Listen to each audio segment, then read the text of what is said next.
What's up, you rock stars? Today's guest is a conservation expert. So we get to hear how we can get involved with conservation, what conservation is, and why it's important, and, well, a whole bunch of other good stuff about it. So let's get started. What's up, Matt? Hello. How we Good doing? Good. I made it. You made it. You are sideways right now. I see you sideways. Oh, that's brilliance. This. I might have to hold it. I'll hold my phone.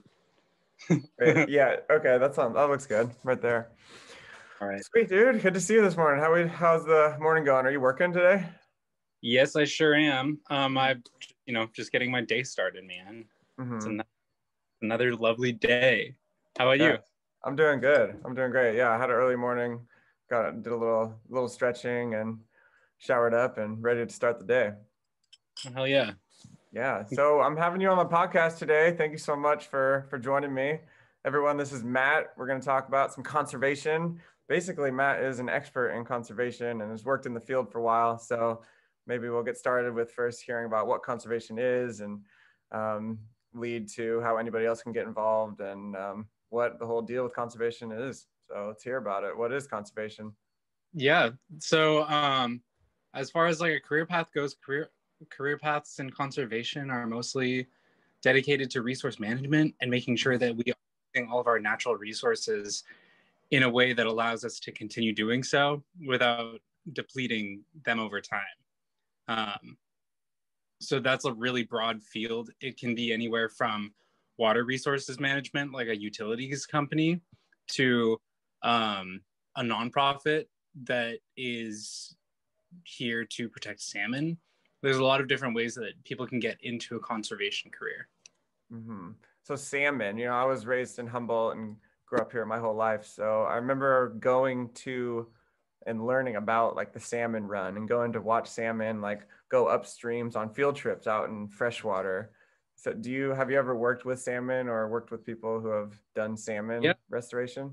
Yeah, so salmon is actually kind of what got me my start in this career. On the West Coast, you're going to kind of have a hard time not interacting with salmon if you're in a conservation career or working just with the world as like your medium. But yeah, I've done spawning surveys. I've worked as an Americorps member for a program that protects salmonids, indirectly as like a restoration technician or as like an inventory and monitoring technician. There's a lot of different ways where like you can indirectly be working with salmon, but salmon have been a big part of my career so far. Yeah, I know. I remember being super intrigued with salmon, and when I was so little, I had this like chart my mom had on the wall. It was like the salmon when they're like little eggs, and then their little life cycle, and then eventually they go back to where they were from, right? They like go out to the sea and then come back somehow, some way they make it up the same exact stream. And how incredible is that? Like, how do they know where to go? Truly wild. I don't think that scientists really understand how they do it. I think a lot of different animals, especially like migratory animals, have incredible geolocation like abilities, like birds and just even sea turtles. Like, how do they know where to go? I don't know. I know people think that salmon maybe use like the scent. Like there's actually a chemical signature associated with their home stream as far as like the nutrient makeup and the different smells that the stream might have. They might use that to go back home. Some people think that they might even use like stars and different ways of getting home. I don't know. I hope that one day we'd figure out why they do that and how. I think that we can learn a lot from it, Yeah, it's so amazing. And have you been able to see salmon spawn, or have you went to places to watch them? They like flutter around. I don't know how they actually mate or if they even mate, but yeah. So they do kind of mate. I don't know if you want me to like get into like the dirty details, but or maybe like a quick 1 minute dirty details would be cool. So yeah, I'll get into it. So they need a spot with gravel or some type of like small rocky substrate. It needs to be clean. It can't be like full of can't be full of like clay or silt or really fine material. And what they do is that the female salmon will find a spot that's suitable, that has good water flow, good oxygenation.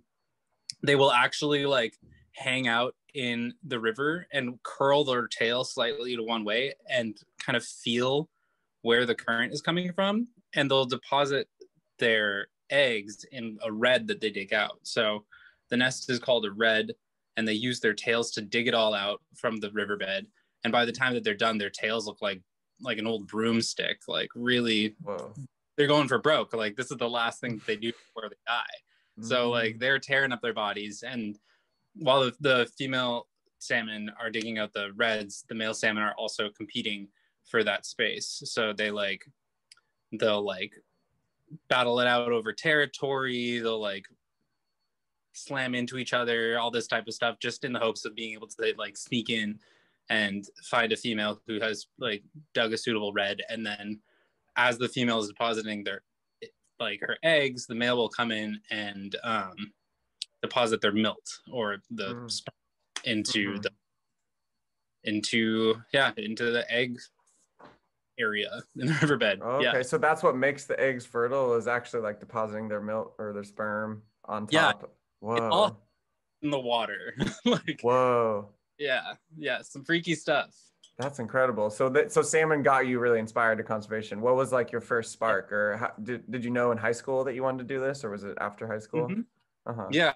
So I think I've always been kind of thinking I wanted to do something with this. I'm kind of the type of person that I really like to be able to see what my work, like where it is in the world.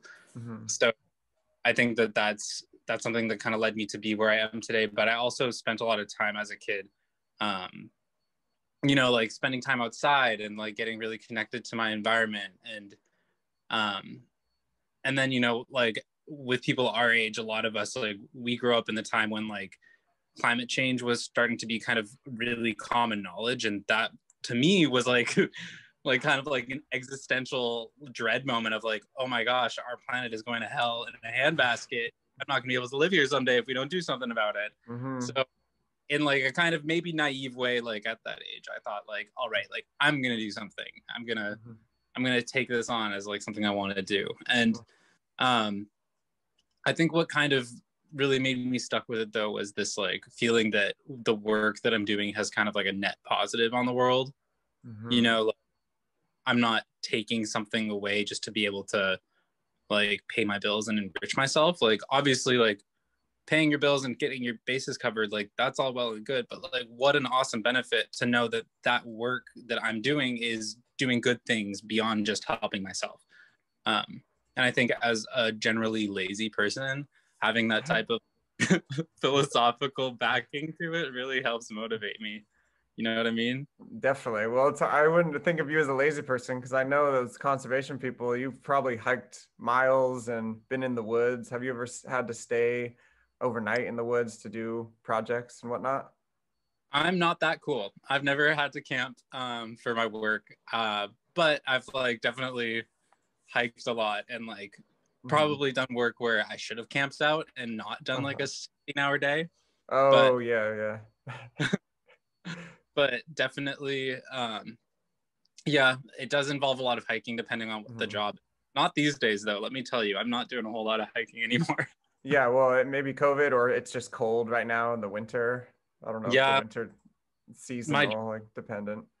Yeah, definitely. I'll probably be out in the field a little bit more this summer. But as people like kind of advance and continue on in this career, they're like, you can choose to be in a path that kind of takes you on out into the field more often, or you can take the path that you end up in the office more often.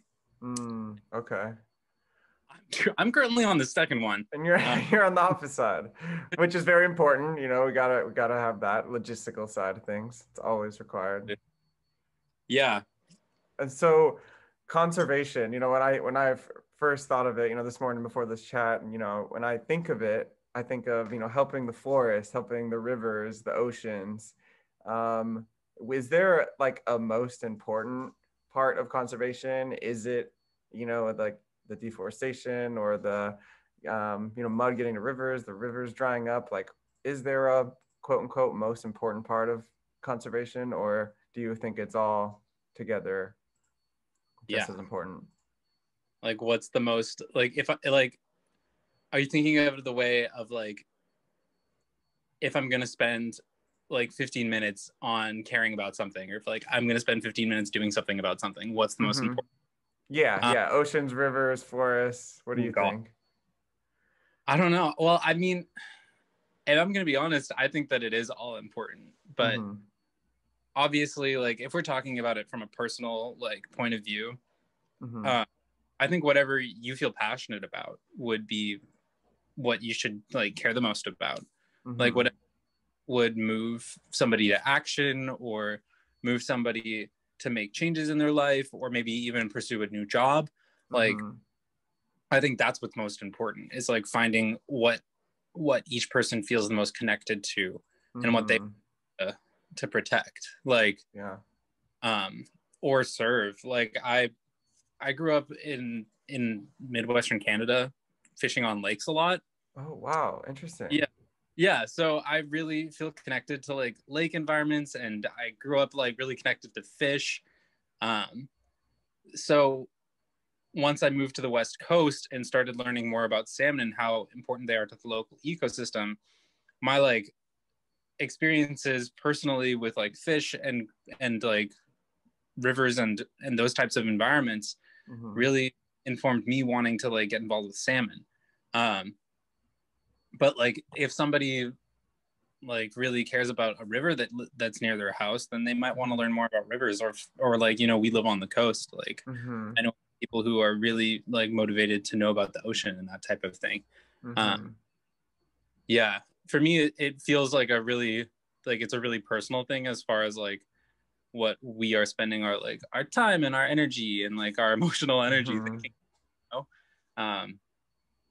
Yeah, I think it's all just like, it's all really important. I Mm-hmm. mean, it's like, it's our house, right? Like, this world is where we live, and it's the only place Yeah. that we. Yeah. So, That's like, that's that's super true. I mean, it really all is important. And you make a great point when you say whatever moves us or drives us to really do something about it. Because some people live in the desert or some people live in the city. And for the people that live in the concrete jungles, what do you think their actions or call to action, what could they do to help conservation? to like, I mean, it's such like a broad thing. Obviously, like, in terms of like making sure that we're taking care of the earth, like, obviously, Mm-hmm. like composting and taking care of the stuff that you personally use and touch, Mm-hmm. and make choices that actually influence your environment. That's a big one. But I don't know, I've always thought of this in a way of like, it's only like so important what me, little old me, chooses to do with my life. Mm-hmm. Like, I think that there is something to be said that, like, if we all make important and like difficult choices, that, pardon, if we all make like difficult and important choices at times, like, those do have lasting and cumulative impacts when they're made by a lot of people. Mm-hmm. However, I'm also of the mind that, like, I'm one person, and there are, first of all, like, billions of other people on the planet, but then also there are like huge companies out there that are making choices that outweigh mine. Mm-hmm. um so I think that a big decision is like choosing what kind of companies we support, and like what kind of choices that we're making with our lives that make an impact. Like, if we are looking at this conversation from a mere point of like using resources, using the building blocks from the world to make things and to make things happen, like, honestly, like, plane travel is probably one of the most resource intensive activities that we can do. It's on orders of magnitude greater than anything else that we do in a year, in terms of Whoa. how intensive, water and energy intensive it is. um, Whoa. so yeah, anytime that you cannot fly by plane and like drive or take a train, Mm-hmm. you're making huge, like, that will have a greater impact than any choice that you can make in a year. believe it or not. Wow, Yeah. I didn't even know it was that carbon intensive. Yeah, I mean, like plane fuel is probably one of like the most carbon and water intensive resources that like the everyday person interacts with. Hmm. Yeah, like you could drive across the country like twice and still not have as many carbon emissions as one flight from like here to Seattle. Yeah. Whoa, that's fascinating. Mm-hmm. Wow. Yeah. So like part of it really is just a numbers game. Like, oh, like is it worth it for me to like, I don't know, like is it worth it for me to like, I don't know, like not get a paper bag at the store? Well, let's see. I just flew to LA last week, so who cares? No, I'm just kidding. Well, for real, I But mean, everything we purchase really is like a vote for a company, or it's, yeah, it has a lasting impact. Every little thing, every extra toothbrush you buy, or extra bag you use, or extra cell phone you get.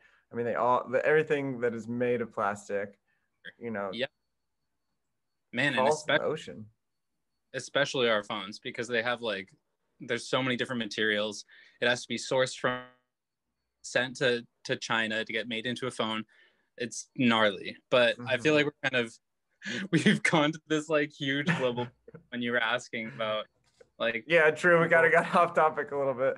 like people living in cities like you're wondering like what can they do? But Mm-hmm. well, like I know of a lot of different like organizations in cities that like are constantly needing help and like volunteering is probably one of the best ways that you can get involved out there, Mm-hmm. especially if anybody is thinking of like getting a career going in this field. Like for anybody who like maybe didn't go to like a college 4-year degree moment, or like if they don't really have an experience in this field but like maybe want to get a job in conservation, like volunteering with local organizations is probably the number one way to be able to get involved and also have a good impact.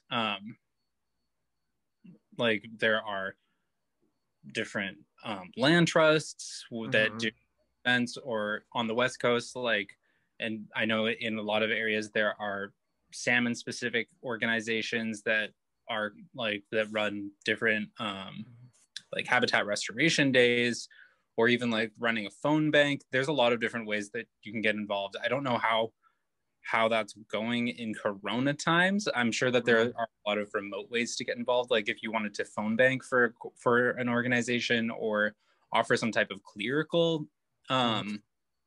clerical skill to them. Mm-hmm. I wonder though. I can't imagine that there are a ton of like work parties going on right now. You know? Yeah, I remember volunteering with the Watershed Stewards Program and pulling out some invasive species or invasive ivy Yeah. out up by Trinidad, and that fits right there, right? Volunteering Oh, for for. sure. Mhm. Yeah. Like any type of habitat restoration day, even if it's just Mhm. like a weed pull for the sake of like helping somebody out and getting weeds out, Yeah. like a direct way that you can actually help is like learning what invasive species are nearby and like what we can do to control them. Like that's Hmm. definitely something that like has a real honest impact and can be done by almost anybody. True. Yeah. Yeah. There's a lot of invasive species. And it's almost like sometimes people don't know that they're invasive, or they look at a field of, ice plant or ivy or something, and it's just like one like monoculture, like one plant taking over a huge spot. And that's like not a good thing, right? When you have No. one plant necessarily taking over a whole field or a whole system.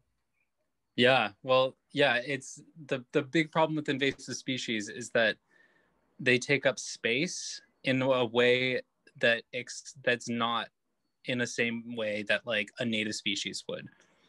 When an invasive species comes in, they don't have any type of control on their population in terms of predators, like Mm-hmm. it would back in its like home habitat. Mm-hmm. So because of that, it doesn't have any type of control on its growth. So it's able to fully take over, and oftentimes because it's taking up that space and it's in a spot in the world where it didn't evolve alongside the other like organisms and plants and whatever that are there, Mm-hmm. it take over a place and push them all out such that it's the only one left. So in a world where we're like increasingly taking over spaces and developing and putting up buildings and concrete and parking lots, there's less and less natural space out there. So it really makes like that real estate that maybe a small, might not look like a big deal on a small scale, but like when I like look outside my house and I see that the entire area back here is covered in Himalayan blackberry, that is a plant that can't really be taken advantage of by a lot of the native species for food or anything like that. Mm-hmm. And then on top of it, there's no space for other plant life.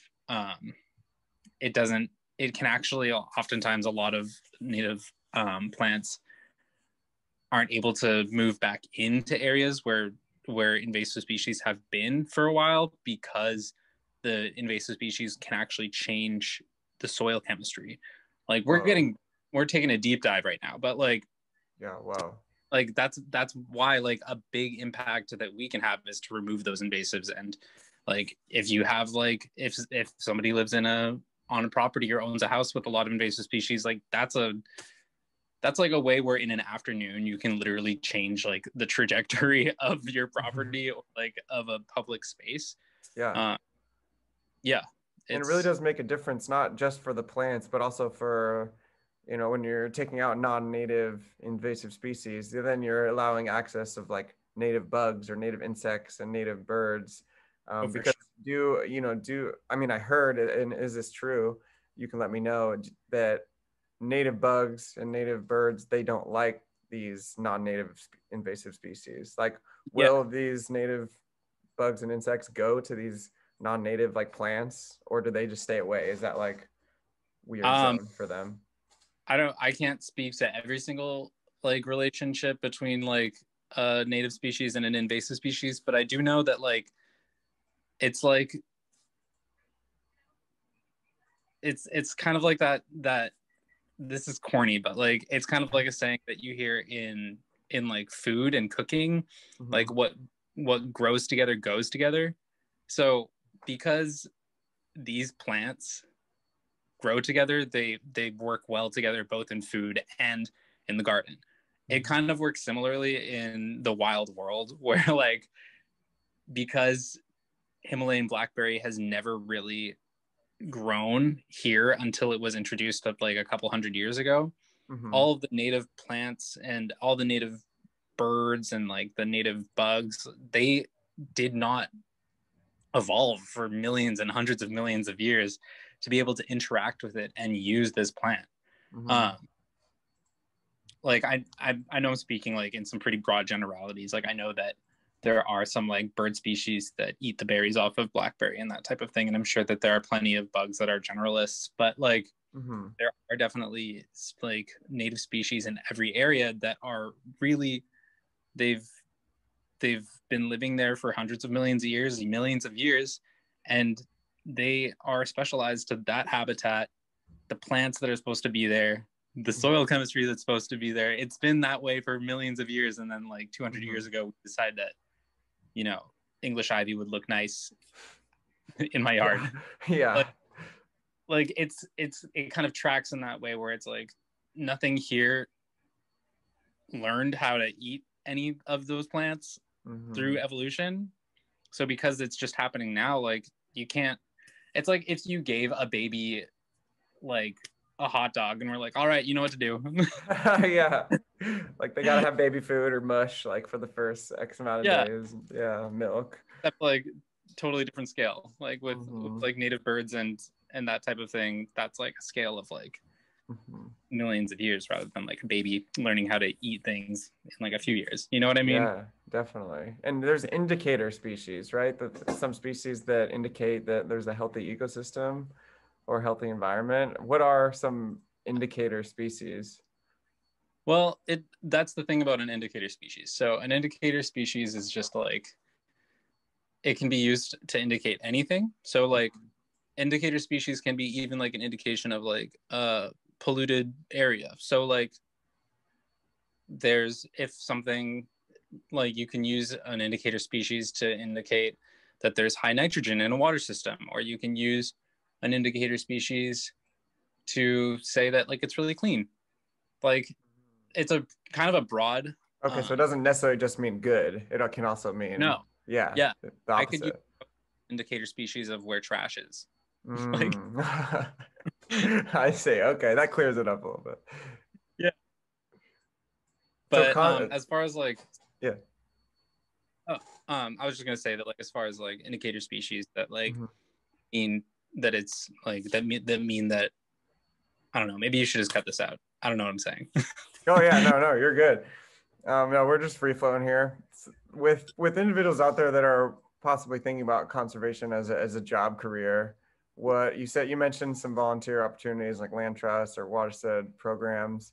What Yeah. are other like jobs that they could like research and look up to maybe apply for? Is like the state parks one, and what other jobs that they could research? Yeah. So my experience, I can speak from my experience, depending on where they are in their career would be a big thing. Like if somebody's just starting out in their career, they don't really have much experience in like anything yet, especially if like say I'm right out of college or like I'm right out of high school or like yeah, I've been working retail for a long time and like I want to switch it up. Um, Mm-hmm. there's a lot of different ways to get involved. For me, I spent a year after um, my undergrad. I worked just a ton of jobs, but like I worked at a greenhouse. And I also worked for a guy planting trees and that type of thing. Mm. So like, even if it's not like directly related to like Mm-hmm. conservation, if it's something that's like, oh, I work at a greenhouse or like I work with like a landscaping company, like that can show people that like you have a lot of the like I don't know disposition that would be Mm-hmm. necessary for a lot of the jobs to get into this field. Um, like I can say that like for resource management and like any type of like surveying job or like if you ever want to spend time outside for a job, um, what employers want to see is that like you're okay being uncomfortable doors for a long time. Mm-hmm. So um, I would recommend people getting jobs that kind of show that or like working some type of position where you do get the opportunity to do that type of work, like Mm-hmm. working stores, planting trees, or even if it's just vaguely related, it's like it can be the thing that leads you to more job Mm-hmm. opportunities. But if somebody's under the age of 26 or under the age of 27, you can join until you're 27. I really recommend doing national service. Americorps positions are like the way that I was able to get myself set up with a career in this field. Like they hire people who maybe don't have a lot of experience directly related to this, Mm-hmm. but yeah, you can get a job working in an agency or with a nonprofit or with a tribe, um, doing specific work that like is probably pretty aligned with people's desires to be in this field. So yeah, if you're under 27, I definitely recommend this program, which is run through the California Conservation. Then also, I definitely recommend is the Washington Conservation Corps up in Washington State. Oh. That was my first national service job, Mm-hmm. and that was also my like real jobby job in this field. Um, and what's great about that is that they offer state minimum wage. I know that a lot of people don't want to do AmeriCorps because the pay is really low. That's kind of Oh. prohibitive for some people. Uh-huh. Um, yeah, because normally like AmeriCorps positions offer federal minimum wage, which Ooh. is not really something Yeah, you which can is live in pretty low. California. Yeah. Um, so what's great about the Washington Conservation Corps, and I think the California Conservation Corps does this too now, but they offer state minimum wage, and up in Washington, that's like $13 now an Oh, hour. So good. that's definitely Mm-hmm. something living frugally. Mm-hmm. You can actually make it work. So yeah, I cannot stress enough how important doing national service and like doing those types of positions were really helpful to my career, in that like I don't know that I would be able to have gotten the jobs that I do now, I do have now, without that. I mean, I work with the same organization where I served 2 years ago. That's awesome. Yeah. I've met some really cool people from Americorps, and they do a lot of stuff. I mean, making trails, they're firefighters, they're doing habitat restoration. I mean, they're out there in the woods a lot of the time. Yeah. And even for people who like aren't necessarily looking to go into resource management, conservation, or restoration, Americorps has programs that for all types of people. Like I'm sure you've heard of Teach for America, or there's Job Service Corps. There's a ton of different branches of Americorps that I'm sure that almost anyone could find a position that they would be really interested in.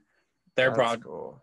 There are Americorps programs all over this country. I've known people who have done like positions down in like New Orleans, looking at like housing inequality, or people working like out in Montana on trails.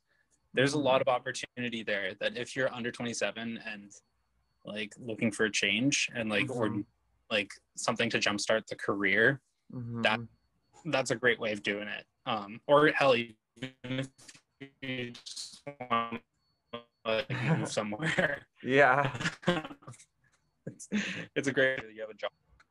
And it looks great on the resume, right? It probably does, like serving in Americorps or any of the type of corps. Yeah, totally. I mean, like, it's pretty darn desirable for an employer to see that, wow, this person will work for a full year for very little pay. Yeah, that shows a lot of dedication and a lot of resilience. Yeah. But and yeah, even in the cities, there's opportunities. Like you said, like it doesn't have to be trail or forest. I mean, even in San Francisco, there are like trail positions. In a lot of cities too, like there are, like there might be a land trust, or there might be, like maybe the local park system. But like a lot of cities have,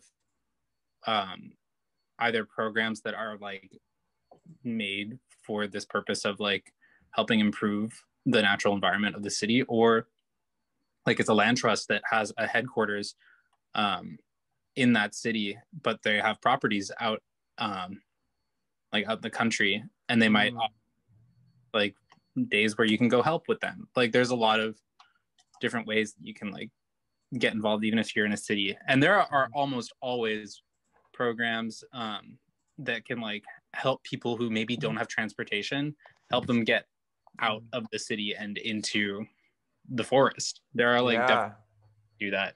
Like I know that even like Arcata and Eureka, like there's a bus line that goes up to Redwood National and State Parks. Oh, that's so cool. Yeah, like you can ride the bus to the park. That's so awesome. Yeah. People do need that, because some people, for whatever reason, funds or lack of resources, might find themselves just in town a lot because of their job or their lifestyle. And so even just a bus ride or access to the forest or natural environment, I think could be a huge thing for people. Totally. Oh yeah. We all know that, right? That like spending time getting that fresh air is like key to being a healthy human. It really is. Well, sweet, dude. Thank you so much for talking today. I think we could end with maybe telling the peeps about if they could find you, or how they could contact you for any more questions. Or are you active on Instagram, or are you willing to share any other social medias? Yeah, so I am on Instagram. My handle is Matt Mora. That's MATTMORA. If anybody has any questions about getting a career in conservation, just getting like started in that field, or any questions about anything that I've said today, you can DM me there, or you can email me at my email address. It is my first name and last name @gmail.com, Matthew Morassutti. I'm sure that that Matt will put my name down the bio. I'm not going to try and spell it for you right now. Yes, it is a long name. I got a long name too, so I know what you mean about spelling it out. It takes a while. Yeah. So, yeah, anybody who wants to hear anything else about this type of thing, you know, not to toot my own horn, but I am kind of an expert at getting jobs in this field. I went from no experience, nothing at all, just a college degree, and now I own a business and I am a consultant in this field. So definitely want to like give myself the props that I deserve for like That's busting. right. But yeah, I think that it's something that's like, I'm not extraordinary. I'm not like particularly amazing. But like I am just as hardworking and just as capable as the next person. And I think that a lot of people can get involved. And also like this field needs more people, needs like qualified, caring people who want to see a difference. That's right. And I think there's a lot of those people out there, and your story is inspiring, and your, route to where you have been now. And I think that can be a very similar story to a lot of other folks who just might have gotten a spark recently in their life of giving back to the planet after hearing about climate change and, coming more of a hot topic. I think there's more and more people that want to do something. And so then lies the, how do we do something? And one of the first things you can do is just do some research on how you can get involved in your local area and what you're passionate about, whether it's rivers, streams, oceans, trails, forests. So anybody out there, contact Matt, contact me to get involved. And we love to see people out there doing good stuff. So thank you again, Matt, for chatting. I appreciate you. I'll put your info in. I'll let you know when it's on YouTube and Spotify and all that good stuff. I appreciate you. Thanks, Matt. Thanks for having me. It's been Yeah, fun. that was a great talk, man. You have a good rest of your day. All right. See ya. All right. Peace. Woo. Wow. You listened to the whole podcast. Aren't you just the best? If you could do one more thing to prove that you're the best, it's go subscribe to my YouTube channel, because it'll super help me out and it'll mean the world to me. If you could just give it a little beep subscribe button on your phone or on your laptop, a little mouse click for your boy, it would be super helpful for me to build my presence on these platforms. Have a good day. Thank you. Bye.